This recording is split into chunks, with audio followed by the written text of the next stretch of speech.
vrijdag maakten zo'n 100 basisschoolkinderen een reis terug in de tijd. In Merselo bezochten ze een historisch kampement waar ze leerden over hoe het leven er in de middeleeuwen aan toe ging. Ja, er zijn diverse activiteiten. We hebben 2 locaties, de Volmolen en de Boerenschans. Hier vindt dadelijk een riddergevecht plaats en diverse middeleeuwse activiteiten, waaronder een smederij, hoe dat vroeger ging, kaarsen maken en ja, diverse activiteiten zoals dat. En wat is jouw rol daar verder in?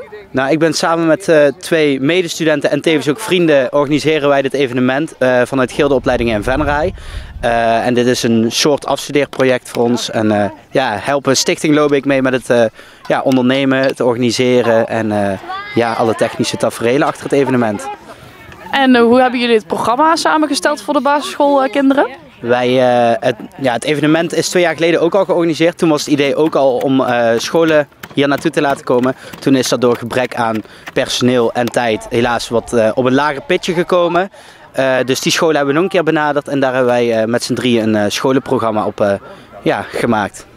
En wat hopen jullie dat de kinderen vandaag uit deze dag halen?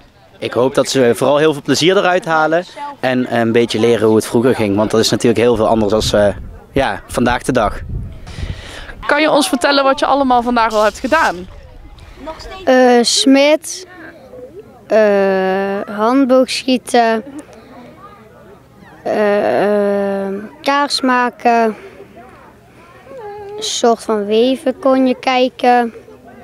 En we hadden ergens langer heen gegaan en dan gingen we terug met de huifkar. Ik heb met zo'n naald heb ik op een touw zo moeten uittrekken. En daar hadden we rustig moeten prikken en daar had ik mijn eerste letter van mijn naam van gemaakt. We zijn net bij de smederij geweest of zo. We hebben een kaars gemaakt en met valas gedaan, booggeschieten. Wat had ik daarachter nog kruisboogschieten toch? Pannenkoekjes eten en maken en er is een verhalenverteller, echt heel leuk allemaal. Want het is anders dan een andere schooldag. Wat vind je daarvan? Ik vind het niet zo erg dat ik dan een keer geen school heb. Het is wel een keer leuk om te doen. Ja, een keer iets anders is wel ook leuk. En dan leren we ook nog iets. Wat hebben jullie vandaag allemaal geleerd? Dat je van vlas linnen kan maken. En ja, gewoon heel veel eigenlijk. Waren er nog uitdagingen vandaag bij het opzetten, bij het organiseren? Uitdagingen, ja, de groepen komen natuurlijk tegelijk. Dan is het wel even heel druk. Kinderen, het blijven kinderen. Dus ze naar de goede locatie leiden was in het begin wel een uitdaging. Maar met de organisatoren van Loobeek, Rinne en de Maas en met onze schilderopleiding is dat denk ik verbazingwekkend goed gegaan.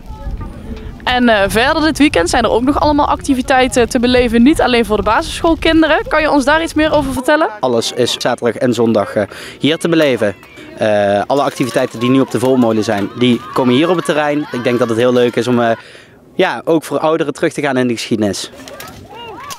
Het evenement is gratis te bezoeken op 24 en 25 mei van 11 tot 5 uur.